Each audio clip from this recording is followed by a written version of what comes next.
તો દસાડાના ઉપરી આળામાં નિવૃત્ત શિક્ષકની અનોખી સેવા। નિવૃત્તિ બાદ પણ શાળામાં શિક્ષણ આપી રહ્યા છે તે શિક્ષક ભરતભાઈ વર્ષ 2021માં નિવૃત્ત થયા હતા। છેલ્લા 5 વર્ષથી વિના મૂલ્યે તેઓ સેવા આપી રહ્યા છે। ભરતભાઈની કામગીરીથી શાળા પરિવાર ગૌરવવંતિત। શાળાના આચાર્ય દ્વારા ભરતભાઈની સરાહના કરવામાં આવી। ભરતભાઈ બાળકોને ભગવાનનું રૂપ માને છે।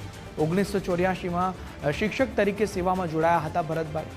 38 વર્ષની સેવા બાદ પણ ભરતભાઈનું શિક્ષણ કાર્ય ચાલુ છે। નવરંગપુરાના શિક્ષકે સમાજને ઉત્તમ પ્રેરણા આપી છે।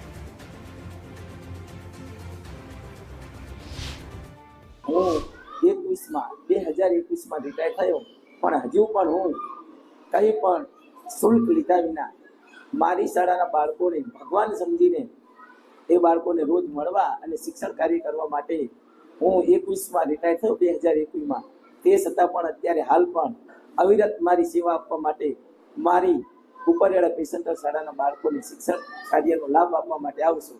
મારો ધ્યેય એક જ છે કે જ્યારે હું 10મામાં ખારાગોડા નવા ગામ KGS હાઈસ્કૂલમાં અભ્યાસ કરતો, 10મામાં હું હતો 1981માં, ત્યારે અમારા આચાર્ય સાહેબ શ્રી સોમાભાઈ પટેલ સાહેબ સ્કૂલ છૂટ્યા પછી અમને 5 થી 6 વાગ્યા સુધી નિઃશુલ્ક એ અમને શિક્ષણ કાર્ય કરાવતા 10મા ધોરણના વિદ્યાર્થીઓને।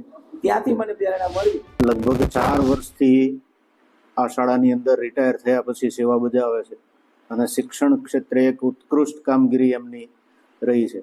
બાળકોને એ પોતે ભગવાન માને છે અને ભગવાનની સેવા કરવા માટે અહીંયા આવું છું એવું એમનું ખાસ કહેવું।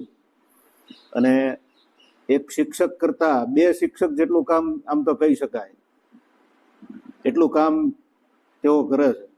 અને તમામ કામગીરી, એવું નહીં કે શાળાની અંદર ખાલી ભણાવવા એવું જ નહીં, પરંતુ ભણાવવાની સાથે સાથે સાંસ્કૃતિક કાર્યક્રમો હોય, અન્ય શાળાકીય જે પણ કામગીરી હોય, બધી જ કામગીરીની અંદર એ ભાગ લે છે।